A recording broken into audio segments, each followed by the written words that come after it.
So the other day I realized something interesting, which I didn't expect to experience, but let me share my thoughts with you. So I spent the beginning of this week in Amsterdam. I went there for 3 days to enjoy some time with my wife because for the last 7 months I've been working 7 out of 7, 12 hours a day without any rest. Even during the holidays, I kept working.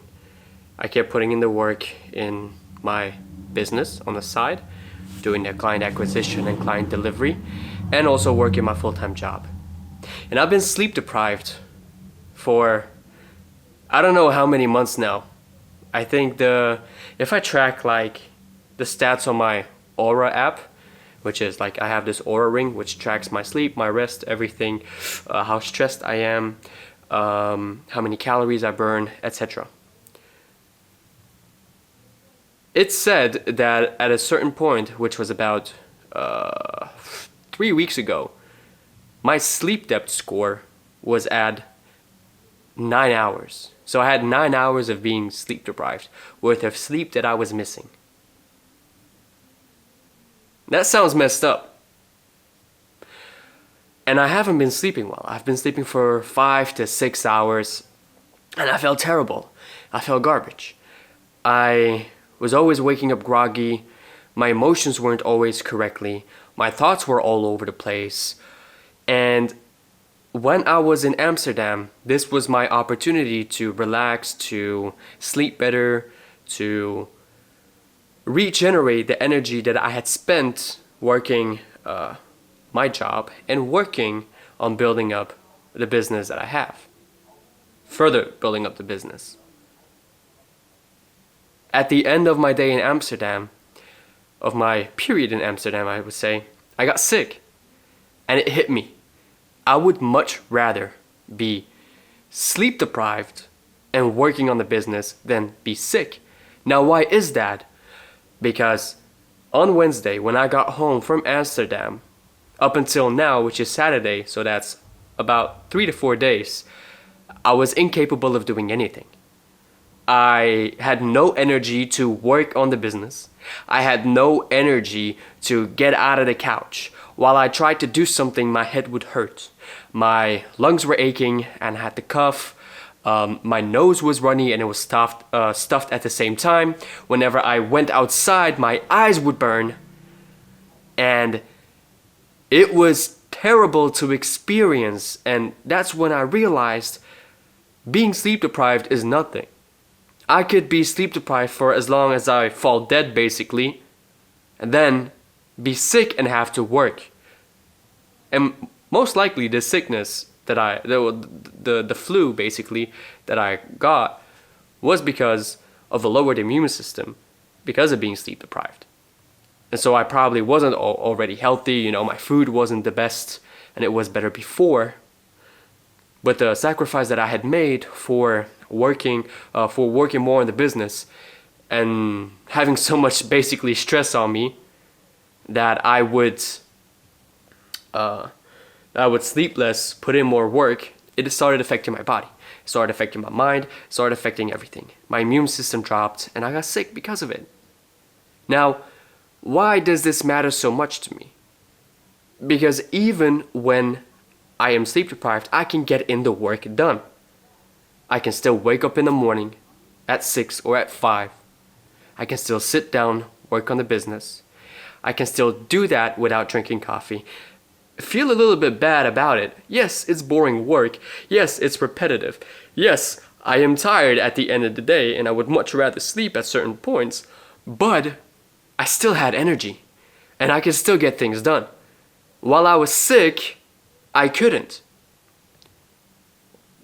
I wouldn't even have the desire to eat. I wouldn't even have the desire to work out.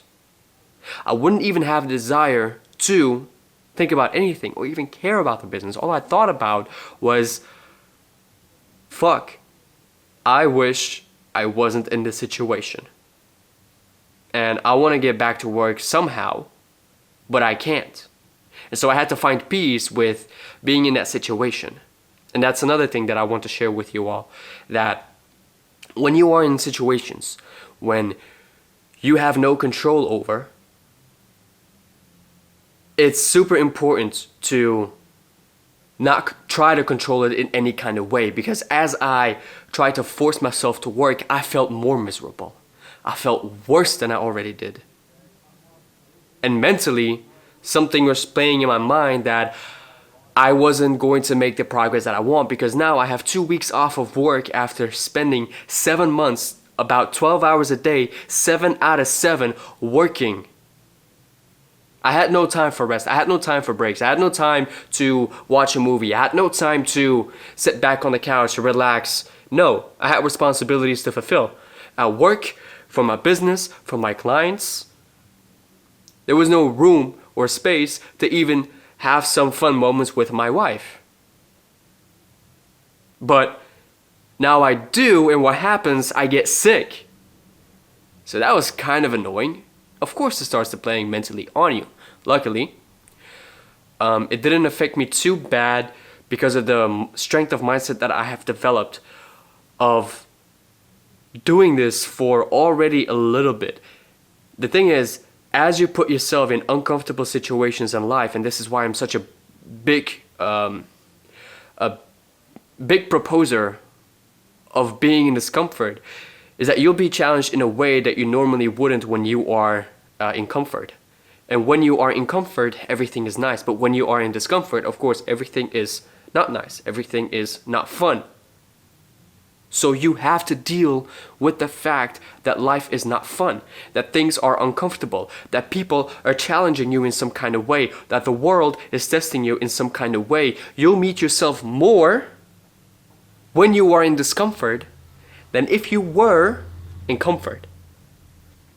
And so as I have been in discomfort for the past 4 years after I decided that I wanted to change my life entirely from smoking weed every day, playing video games every day, watching movies every night, sleeping in late, waking up late as well, not performing at work, being with someone that I didn't love, not living up to the potential that I believed I had, which at that time actually I didn't believe that I was capable of being able to do anything. Yet somehow I still believed that there was more for me, although I didn't really believe that I was able to do it. So I had to look for the proof. And if I didn't have the proof, I had to build up the proof. And that got me to where I am today. After doing this for 4 years, you eventually develop that mindset that can help you to get through that situation, but most people don't have that. And maybe if you are watching this, you don't have that as well. And so if you are in that situation right now, when life is uncomfortable, when everything is hard, when you feel like you want to give up, when you feel like everything is against you, when you feel like nobody's working with you, when you feel like what you are doing is useless, then please listen to what I'm going to tell you right now. Everything is going to be all right. Everything is going to turn out just fine. Because know that what you are going through is going to make you better. Know that no matter what kind of challenges are happening in your life right now, be grateful for them. Because they will make you better as long as you persevere and start seeing and start looking for the benefits. Because we don't start seeing the benefits and we don't start experiencing gratitude for them unless we ourselves start to express gratitude for it. So when I started my journey 4 years ago, one of the fundamental things that I had to do was express gratitude. I am grateful that I am in this situation right now, that I'm withdrawing from weed, that I can't sleep because of the 9 years that I've spent smoking weed. I am grateful that I am mentally unstable. These are literally things that I had written down in my journal. Why? Because if I wasn't able to love them and love myself in that moment, and accept it for what it is, then I would never move forward, as I would always live in regret. And when we live in regret, which is an energy that vibrates at a lower frequency, then we will continuously have negative thoughts in our mind. And when we have negative thoughts in our mind, we're going to do negative things. It's a natural reaction based off of the thoughts that we have. So I hope this video can kind of make a little bit of sense on that aspect. I wanted to share my thoughts in relation to this. I'm grateful that I recorded this video, and I'm grateful that I can be here to do that with you. So with everything said, I want to tell you that never forget that you are always 100% responsible for the results in your life. So make the hard decision today. And I'll see you in the next one. Alright? Bye-bye.